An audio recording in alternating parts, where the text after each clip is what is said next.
বিএনপির লোকজনদেরকে বলতেছি, যদি আপনারা আপনাদের ধর্ম বিশ্বাস আওয়ামী লীগের আলোকে সাজিয়ে থাকেন, আপনারাও যদি মনে করে থাকেন যে হ্যাঁ, যে ইসলাম রাজনীতির সঙ্গে ইসলামের সম্পর্ক থাকা ঠিক না, এই কথা যদি ধর্মনিরপেক্ষ মতবাদের মাধ্যমে মুসলমানদেরকে যেভাবে ধোঁকা দেয়া যায়, হিন্দু বৌদ্ধ খ্রিস্টান অন্য কোনো ধর্মের মাধ্যমে মুসলমানদেরকে সেই রকম ধোঁকা দেওয়া যায় না। আপনি দেখেছেন কোথাও কোনো মানুষ এই কথা দাবি করে যে আমি হিন্দু আবার মুসলমান? নাই। কোন মানুষ এই কথা দাবি করে যে আমি বৌদ্ধ এবং মুসলমান?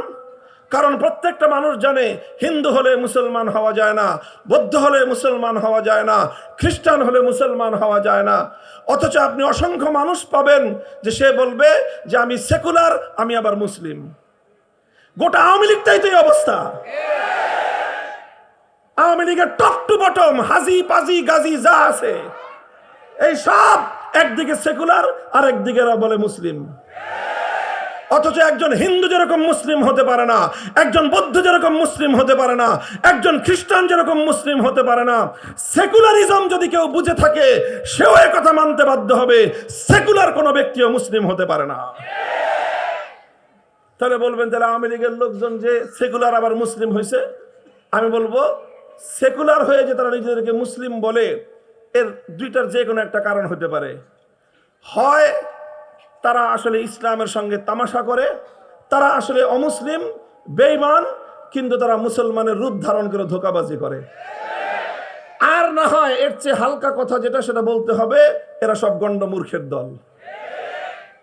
এরা বুঝে না যে ধর্মনিরপেক্ষ হলে মুসলিম থাকা যায় না, এই কথাটা তারা বুঝে না। না বুঝে তারা একদিকে ধর্মনিরপেক্ষ আর একদিকে মুসলিম দাবি করে। কিন্তু আসল কথা হলো, হয় তুমি মুসলিম না হয় তুমি সেকুলার।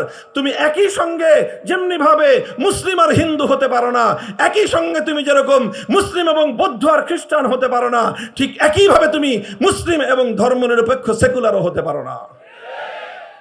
কেমনে হবা তুমি? তুমি একসঙ্গে দুইটা নির্দেশ পালন করতে পারবে না। কারণ সেকুলারিজম তোমাকে বলবে রাষ্ট্রের থেকে ধর্মকে বিচ্ছিন্ন করো, ইসলাম তোমাকে বলবে রাষ্ট্রকে ধর্মের আন্ডারে আনো। তুমি একসঙ্গে দুইটাকে মানতে পারবে না। আওয়ামী লীগের যারা করছে না অতীতে, শুধু আওয়ামী লীগের নাম এই জন্য বলতেছি কারণ ধর্মনিরপেক্ষ মতবাদের নাম ধরে বাংলাদেশে এই মতবাদ চালু করেছে আওয়ামী লীগ এই জন্য। আর বিএনপির লোকেরা এই কথা বলে না, কিন্তু তারাও এখন এই কথাই বিশ্বাস করে তারাও। কাজেই আপনারা যদি আপনাদের এই ধর্ম বিশ্বাস, তাহলে আওয়ামী লীগ আর বিএনপির মধ্যে কোনো পার্থক্য নাই। আওয়ামী লীগ তাদের অবস্থান পরিবর্তন পরিষ্কার করে দিয়েছে যে তারা ধর্মনিরপেক্ষ। বিএনপি আলাদেরকে বলবো, যদি আপনারা আপনাদের অবস্থান পরিষ্কার করার মতো সাহস রাখেন তো বলেন যে না, রাজনীতির সঙ্গে ইসলামের কোনো সম্পর্ক নাই, রাষ্ট্রের সঙ্গে ইসলামের সম্পর্ক থাকতে পারবে না। এই কথা যেদিন বলবেন সেদিনও আপনাদের ব্যাপারে আমাদের একই বক্তব্য হবে আওয়ামী লীগের ব্যাপারে আমাদের যে বক্তব্য। মুহতারাম হাজিরিন, কথাটা পরিষ্কার।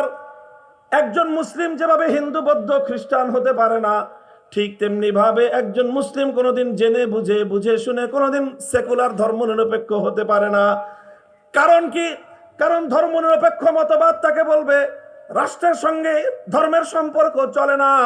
ইসলাম বলবে রাষ্ট্র কোনোদিন ইসলামের বাইরে যেতে পারে না। তখন আপনি কোশ্চিনকালেও ধর্মনিরপেক্ষ হয়ে ইসলামের আদর্শ মানতে পারবেন না। তখন আপনাকে যে কোনো একটা গ্রহণ করতে হবে, আরেকটা ত্যাগ করতে হবে। আমরা পরিষ্কার বলে দেই, আমরা ইসলাম মানলাম, ধর্মনিরপেক্ষতাকে লাথি মারলাম। আপনারা আপনাদের অবস্থান পরিষ্কার করেন।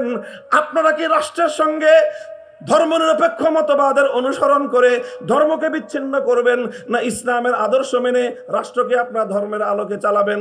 আপনাদের অবস্থান পরিষ্কার করলে আপনারা হয় মুসলিম থাকবেন, না হয় সেকুলার হবেন। দুই নৌকায় একসঙ্গে পা দেয়া চলবে না। কথাটা পরিষ্কার বোঝা গেল? সুতরাং এই কথা পরিষ্কার। আগামী দিনে যারা আবার রাজনীতিতে আসবেন বাংলাদেশে, আওয়ামী লীগে যদি আসেন, জবাব পরিষ্কার করে আসবেন। হয় আপনি ধর্মনিরপেক্ষ সেকুলার, না হয় আপনি মুসলিম। যদি মুসলিম হয়ে থাকেন, ধর্মনিরপেক্ষতাকে বাংলাদেশে আমদানি করবার চেষ্টা করবেন না। আর যদি আপনি ধর্মনিরপেক্ষ হয়ে থাকেন, বলে দেন আপনি মুসলিম না, তখন আপনার সঙ্গে আমাদের যা করতে হয় তাই করবো আমরা ইনশাআল্লাহ। সুতরাং বাংলাদেশের 90% মুসলমান যেহেতু নিজেদেরকে মুসলিম বলে পরিচয় দেয়, কথা বলেন ঠিক না বেঠিক? মুসলমান যেহেতু নিজেদেরকে মুসলিম বলে পরিচয় দেয়, আর এই 90% মুসলমানদের ইসলাম বলে, তোমাদের রাষ্ট্র, তোমাদের ধর্ম ইসলামের বাইরে যেতে পারে না। সুতরাং 90% মুসলমানদের আদর্শ মোতাবেক রাষ্ট্র চললে এ রাষ্ট্রের প্রত্যেকটি বিধান প্রণয়নের ক্ষেত্রে, প্রতিটি বিধান কার্যকর করার ক্ষেত্রে ইসলামের দিক নির্দেশনা অনুসরণ করাই বাধ্যতামূলক।